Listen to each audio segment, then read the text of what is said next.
Hello everyone, welcome again to live session of Manolo classes. I'm Dinesh Kumar and I will take today's The Hindu News Analysis. Today is 16 November 2023.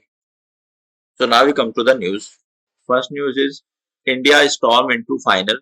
तो basically India जो है final में पहुंच गया है और India ने 70 run से न्यूजीलैंड को डिफीट किया है। ये इंपॉर्टेंट इंफॉर्मेशन है। And India's fourth appearance in world cup final. तो इंडिया जो है 4 बार वर्ल्ड कप फाइनल में पहुंचा है। फर्स्ट इज 19 1983, फिर 2003, फिर 2011 और फिर 2023। ठीक है।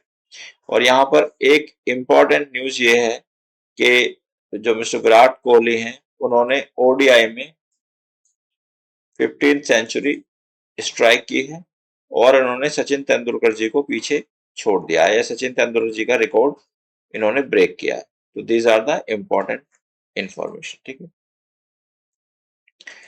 Now we come to next 100 trap in Gaza hospital after Israel raids. ठीक है। तो यहाँ पर बेसिकली जैसे आप सब लोग जानते हैं कि इजराइल और हमास का युद्ध चल रहा है। ठीक है।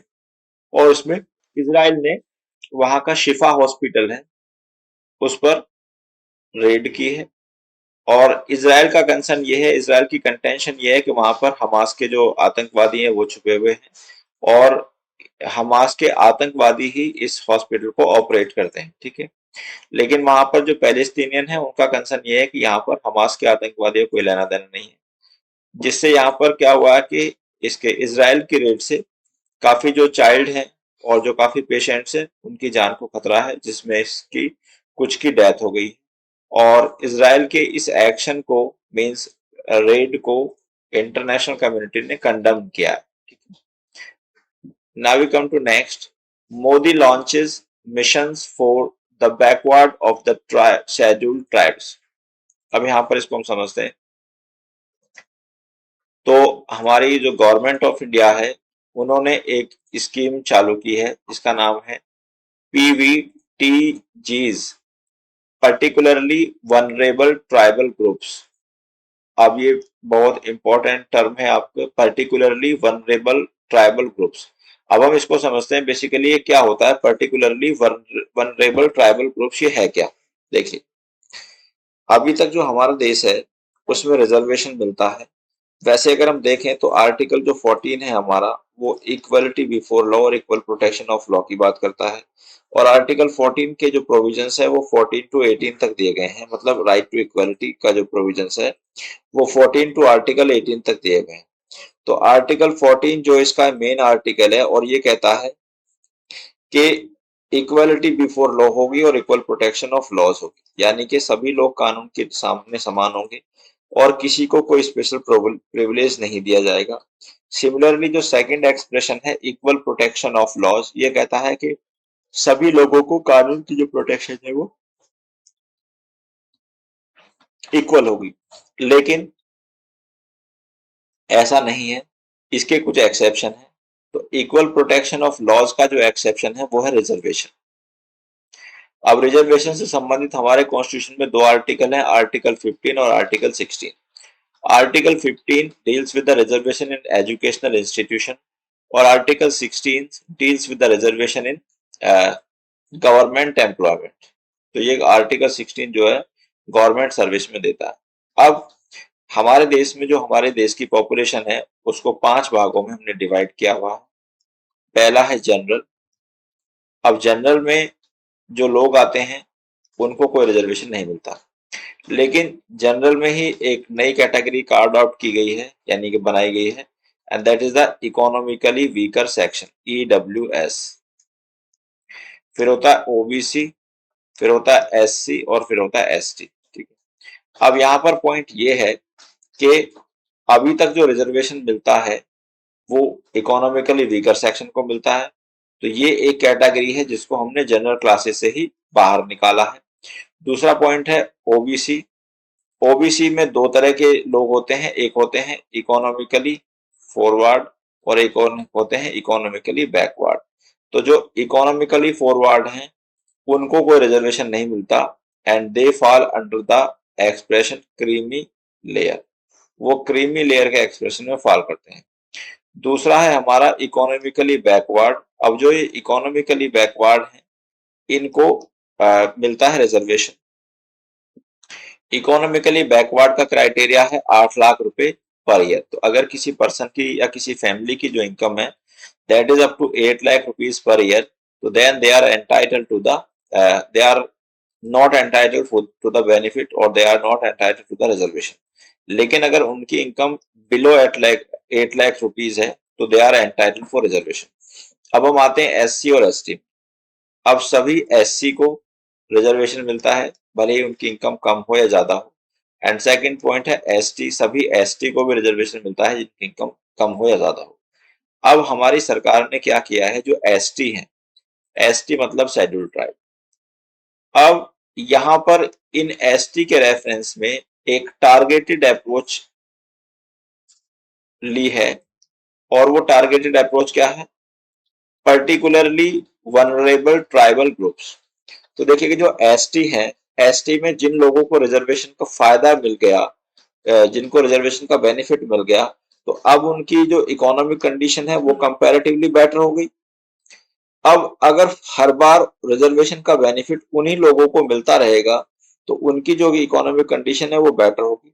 लेकिन जिन लोगों को रिजर्वेशन का बेनिफिट अभी तक नहीं मिला है उनकी जो कंडीशन है वो इतनी इंप्रूव नहीं होगी। ठीक है, तो अब ऐसे लोगों को, यानी कि जिनको वास्तव में रिजर्वेशन की आवश्यकता है, ऐसे लोगों को इस स्कीम में टारगेट किया गया है और इसीलिए इस स्कीम का नाम लिख रखा गया है पर्टिकुलरली वनरेबल ट्राइबल ग्रुप्स। ठीक है, तो इनके लिए हमारे प्रधानमंत्री श्री नरेंद्र मोदी जी ने 24,000 करोड़ की स्कीम जो है लॉन्च की है। ठीक है, और दूसरा एक क्या है, विकसित भारत संकल्प योजना, एक दूसरी योजना है विकसित भारत संकल्प योजना। तो इन दोनों योजनाओं के नाम आपके लिए बहुत ज्यादा जरूरी। Now we come to next news. Day after EC notice, AAP says will file complaint over BJP's campaigning against Kejriwal. तो बेसिकली हम इसका केवल लीगल एस्पेक्ट डिस्कस करेंगे। तो यहाँ पर जो सोशल मीडिया प्लेटफॉर्म है उस पर जो भी पॉलिटिकल पार्टी के नेता हैं वो जनरली एक दूसरे के अगेंस्ट कुछ डिफामेटरी स्टेटमेंट अपलोड करती हैं जो इनकी सोशल मीडिया टीम होती है। ठीक है, तो उसी पर जो आपके राज्यसभा मेंबर हैं, आम आदमी पार्टी के राज्यसभा मेंबर हैं मिस्टर राघव चड्ढा जी, उन्होंने इस पे ऑब्जेक्शन रेज किया है और इन्होंने इसकी शिकायत जो है इलेक्शन कमीशन को की है कि मिस्टर अरविंद केजरीवाल के अगेंस्ट डिफामेटरी स्टेटमेंट से डिफामेटरी वीडियोस अपलोड की जाती हैं by the IT team of BJP. तो election commission should take legal action against the BJP और इट्स आईटी टीम। अब ये डिफामेशन को अगर हम थोड़ा सा समझें तो डिफामेशन एक सिविल रॉन्ग भी है। तो सिविल रॉन्ग है ये लॉ ऑफ टॉर्ट में, and it is an offence under IPC और सेक्शन 499 आईपीसी इसके साथ डील करता है। ठीक है, तो दोनों में डिफरेंस क्या है, जब हम इसको सिविल रॉन्ग बोलते हैं तो इसका मतलब जो विक्टिम है और जो प्लेंटिफ है जिसके अगेंस्ट रॉन्ग हुआ है वो दो तरह के लीगल एक्शन लेकर आ सकता है। पहला सिविल रॉन्ग, तो जब वो सिविल रॉन्ग का एक्शन लेकर आएगा तो उसको कंपेंसेशन मिलेगी। क्या मिलेगी? कंपेंसेशन। लेकिन अगर वो क्रिमिनल एक्शन लेकर आएगा तो अपोजिट पार्टी जिसने की ये ऑफेंस किया है उसको पनिशमेंट मिलेगा। अब आप में से कुछ लोग ये कंफ्यूज हो गए कि क्या वो दोनों एक्शन ला सकता है या एक ला सकता है। तो मैं आपको क्लैरिफाई करता हूं कि यहाँ पर जो भी विक्टिम है या प्लेंटिफ है वो दोनों एक्शन लेकर आ सकता है, and law does not prevent him from bring to actions against the accused person. Now we come to next. यहाँ पर टू फेक इंपॉर्टेंट नहीं है।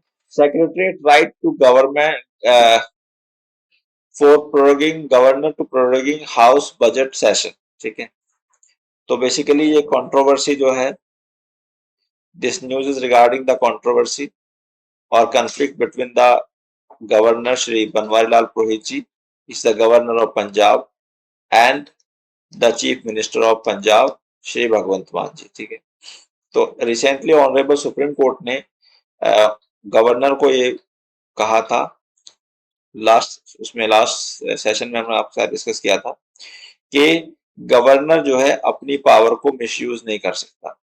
तो जब गवर्नर आर्टिकल 200 कहता है कि किसी भी बिल को कानून बनने के लिए गवर्नर की कंसेंट का होना मैंडेटरी है और गवर्नर के पार्ट पर यह ड्यूटी है कि वो उसमें कंसेंट दे।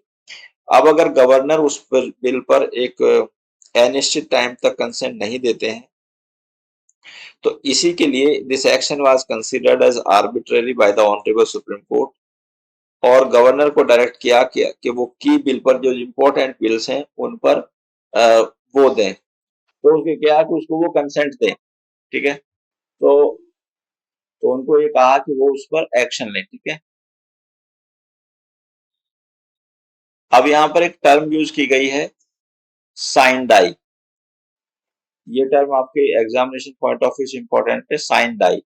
तो साइन डाई का मतलब ये है कि जब पार्लियामेंट या स्टेट लेजिस्लेचर के किसी सेशन को एक अनलिमिटेड टाइम या इंडेफिनिट टाइम के लिए एडजॉर्न किया जाता है तो तब हम एक टर्म यूज करते हैं साइन डाई। तो ये साइन डाई जो टर्म है it is important for you from the examination point of view. तो फिर यहाँ पर एक इंपॉर्टेंट इंफॉर्मेशन है डीप फेक वीडियो, ये आजकल काफी चल रहा है और ये डीप फेक वीडियो जो है इसमें सेक्शन 66A जो है इंफॉर्मेशन टेक्नोलॉजी का एप्लीकेबल होता है। अब what is the section 66A of information technology? It is the identity theft, ठीक है। अब ये what is this identity theft? Identity theft का मतलब होता है कि हम किसी पर्सन की आइडेंटिटी को चुरा लेते हैं। तो मतलब जैसे कि इसमें एक्ट्रेस है रश्मिका मंदाना जी, उनकी आइडेंटिटी को थेफ्ट किया गया था। तो किसी किसी यूट्यूबर ने और किसी पर्सन ने किसी दूसरी फीमेल की वीडियो में कुछ चेंज करके उसको इस तरह से बना दिया जैसे कि वो रश्मिका मंदाना हो, ठीक है। तो it is a criminal offence under section 66 of IPC और इसी के लिए उसको बिहार में जो है उसको दिल्ली पुलिस ने क्वेश्चन किया है। Now we come to next news, a grave error in law. तो बेसिकली इसमें जो ऑथर हैं इन्होंने अपने व्यू एक्सप्रेस किए हैं। रिसेंटली ऑनरेबल सुप्रीम कोर्ट का एक डिसीजन था और उसमें सुप्रीम कोर्ट ने सेम सेक्स मैरिज को रिकॉग्नाइज करने से मना कर दिया था। तो इसी पर थोलासी के राज जो हैं, she is the advocate of supreme court of India.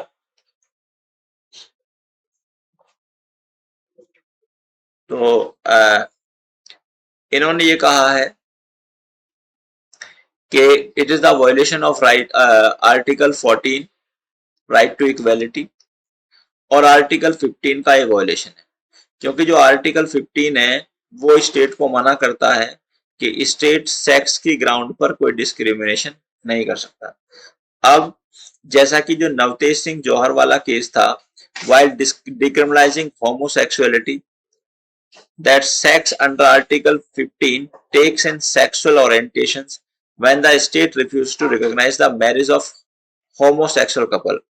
तो उन्होंने कहा है कि अगर स्टेट जो है होमोसेक्सुअल कपल की मैरिज को रिकॉग्नाइज नहीं करता तो ये क्या है, ये कॉन्स्टिट्यूशनल राइट का वायलेशन माना जाता है, ठीक है। फिर इन्होंने ये कहा है कि ऑनरेबल सुप्रीम कोर्ट ने जो ये डिसीजन दिया है कि इसको रिकॉग्नाइज नहीं किया जा सकता, ये इनके हिसाब से वो डिसीजन जो है गलत है। It is the grave error in law, ठीक है।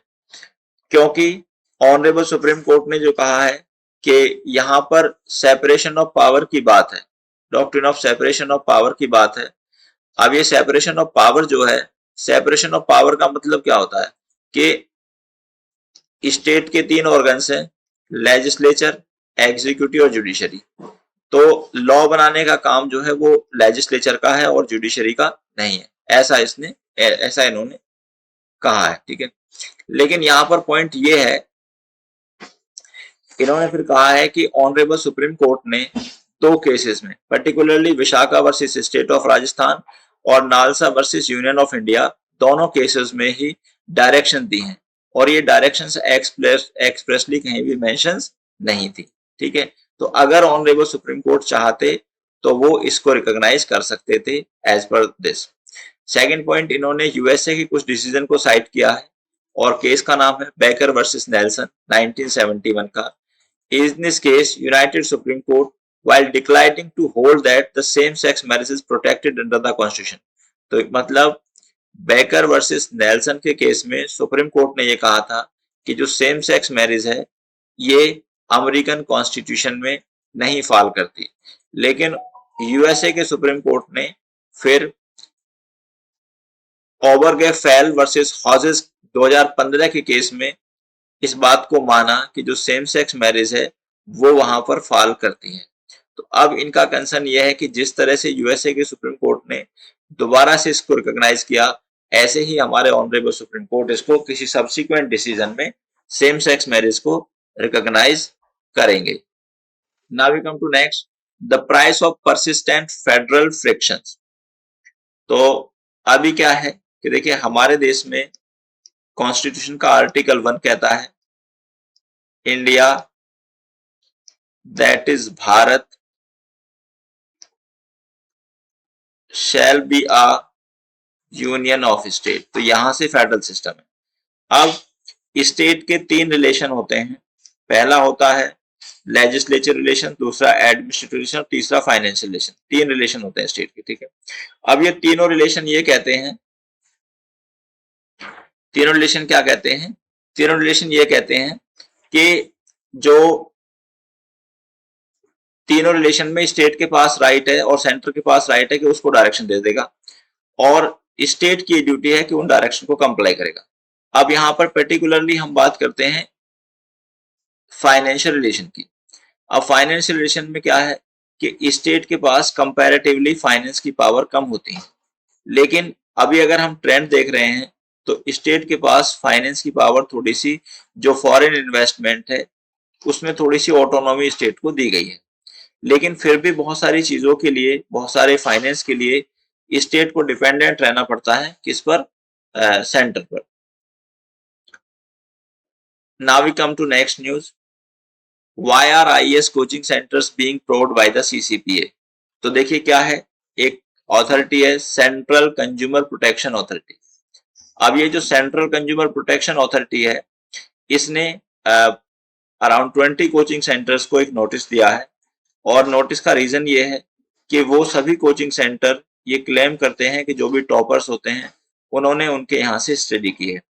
तो इस एस्पेक्ट को, जबकि जितनी एक्चुअल पोस्ट है वो कम है, तो इसको माना गया है misleading advertisement under section 2 clause 28 of the consumer protection act. तो ये लीगल एस्पेक्ट आपके लिए जरूरी है। तो यहाँ पर ये डिफरेंट कोचिंग सेंटर्स ने अपना रिप्लाई दिया है कि that it does not amount to the misleading advertisement.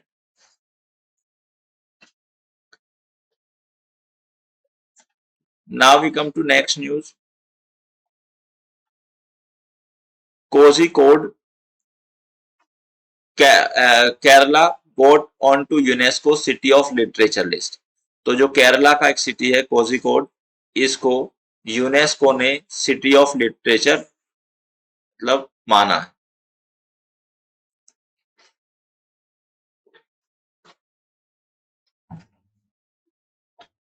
Now we come to next news.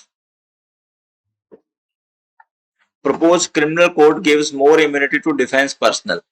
तो अब हमारे जो नया बिल आ रहा है भारतीय नागरिक सुरक्षा संहिता, इसने जो हमारे ये हैं, हमारे जो डिफेंस पर्सनल हैं इसको बहुत इम्यूनिटी दी है। तो इम्यूनिटी इन द सेंस कि जब भी हम कोई भी क्रिमिनल केस इनके अगेंस्ट लाना चाहते हैं तो सेक्शन 197 है हमारा सीआरपीसी का, वो कहता है कि कोई भी लीगल एक्शन लाने से पहले इनके खिलाफ सेंट्रल गवर्नमेंट की परमिशन लेनी मैंडेटरी है। अगर सेंट्रल गवर्नमेंट परमिशन देती है तभी इनके खिलाफ केस चल पाएगा, अगर सेंट्रल गवर्नमेंट परमिशन नहीं देती तो इनके खिलाफ कोई भी केस नहीं चल पाएगा।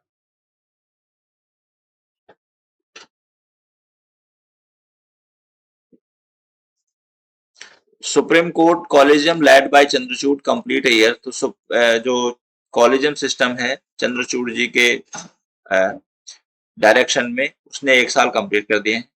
और चंद्रचूड़ जी ने कहा है कि यहाँ पर जो जजेस का अपॉइंटमेंट है वो सभी क्लास के लोगों का होना चाहिए और उसमें डाइवर्सिटी होनी चाहिए और इंक्लूसिव होना चाहिए। तो जैसा कि आप सब जानते हैं कि एक कॉलेजियम सिस्टम है हमारे देश में, वो आर्टिकल 21-24 के अनुसार सुप्रीम कोर्ट के जजों की नियुक्ति करता है और कॉलेजियम सिस्टम में एक सीजीआई होते हैं और 4 अदर सीनियर मोस्ट जजेस होते हैं। So that's all for today, my dear students. I have discussed all the important news in today's newspaper. I will come again with the next such news analysis. Till then, thank you very much. Goodbye.